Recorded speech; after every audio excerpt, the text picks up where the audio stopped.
Hello, good afternoon. Happy Friday. It happens to be Good Friday. It's a little bit ironic that they call it Good Friday, which is the day that Jesus died. So maybe it didn't appear to be good at the time, but now we can say that it's good because it was because of Jesus' death and resurrection that our sins have been forgiven. So let's spend the weekend rejoicing, being glad. I am full of anticipation because I am getting ready to go to visit my family back in the US, and my sister is going to be getting married the following weekend. So I have a lot of things that I am really looking forward to.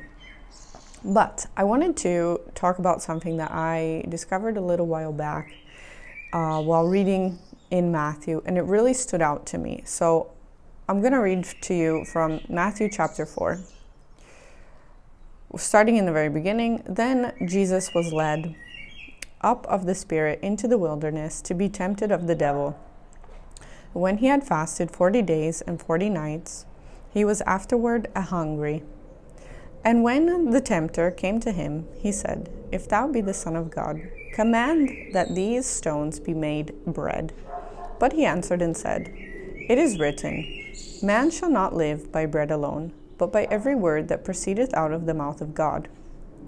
Then the devil took him up to the holy city, and set him on the pinnacle of the temple, and said unto him, "If you are the Son of God, cast yourself off of this spire. For it is written, He shall give his angels charge concerning thee, and in their hands they shall bear up thee, lest at any time thou shalt dash thy foot against a stone." And Jesus said unto him, "It is written again, Thou shalt not tempt the Lord thy God." And again the devil took him up into an exceedingly high mountain, and showed him all the kingdoms of the world, and the glory of them, and said unto him, "All these things I will give thee, if thou wilt fall down and worship me." Then saith Jesus unto him, "Get thee hence, Satan, for it is written, Thou shalt worship the Lord thy God, and him only." Then the devil left him, and behold, the angels came and ministered unto him. So I was reading this, thinking that I think these are the three most difficult temptations. Also, there's a whole bunch of noise going on right now. I'm sorry. But these I think, are the three most difficult temptations that all of us face in our everyday life. First of all, Jesus was fasting for 40 days, and he was hungry. It says so. And I don't know about you, but a lot of us make bad decisions when we're hungry. It definitely applies to me. I make really poor decisions when I'm hungry. I'm hungry, I'm cranky, I'm grumpy, and I make bad decisions. So, the devil comes and says, turn this stone into bread. So he's tempting Jesus with food, especially when we're hungry. It can be so tempting to eat something that we're not supposed to. Whether you are trying to be on a strict diet plan, or you're just trying to watch what you eat for, in general, the sake of your health, or maybe you're really relaxed, but sometimes that cookie jar can be a little bit tempting. I agree. So, food, extremely tempting, very difficult to resist. The devil tempts Jesus with food. How often in our own days are we tempted by food? Maybe a lot. You might also be tempted by drinks, whether it's fizzy drinks, alcoholic drinks. Drinks I would put into this category as well. Then the devil takes him up and sets him in a high place and says, "Go ahead, throw yourself down from here. God will save you." And then Jesus says to him, "It's written, you should not tempt God." And I think a lot of us do this.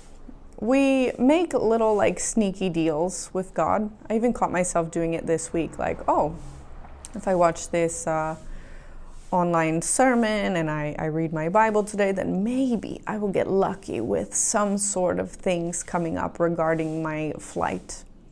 And I thought, there I am doing it. We think that if we do something, maybe good or nice, or even just doing the thing we're supposed to be doing in general, that then God will do something special for us. Let's put God to the test, right?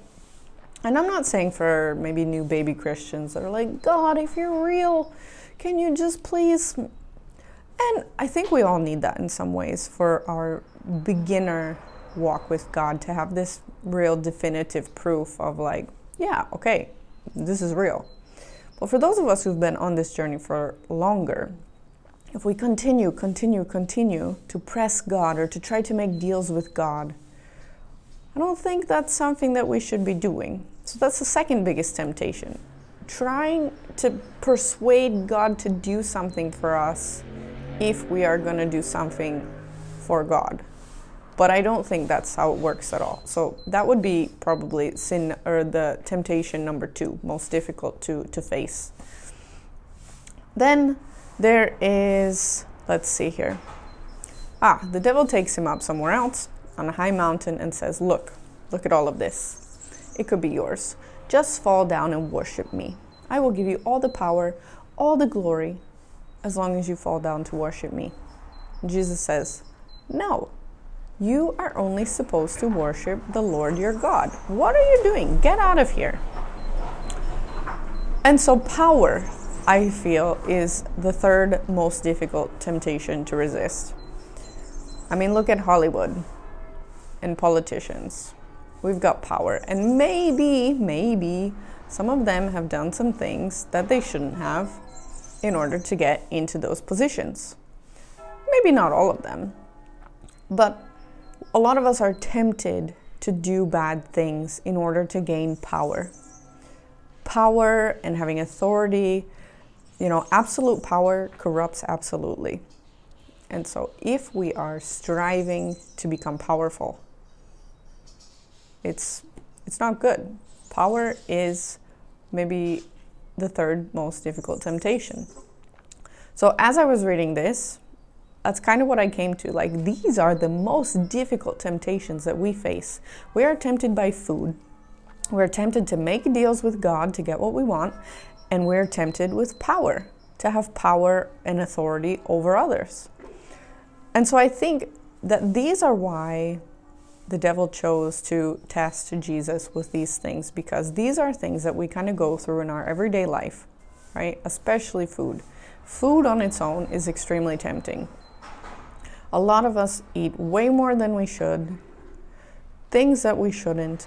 Gluttony is a sin, and we eat way too much. Yes, I know that there are places in the world where people are in poverty, they don't have enough to eat, but for many of us who are here living in the Western world, if you're watching this video, you're probably in a place where you got plenty of food around.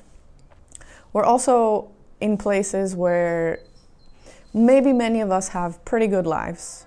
And so we try to make little deals with God to get something more. Or maybe we do something that we shouldn't in order to get power. We compromise our values, right? So these things are the most difficult things that we have to face. This is why I think Jesus was also tempted with these things. And if we are to model our lives after the life of Jesus, to strive to be like him, then I think this is a really good example of how we also have to be able to resist these 3 big temptations. All right, everyone, if you have made it this far, thank you so much for watching. These are the still small words for the week. I don't know how it's going to turn out because there's quite a lot of noise in the background. I got cars going by, sweeping in the background, just so much stuff. So I appreciate all of you for watching. I think we're up to 3 subscribers now, which again, doesn't seem like a big deal, but it is a big deal. So thank you so much for watching. I hope you are having a fantastic day wherever you are in the world. And until next time, bye.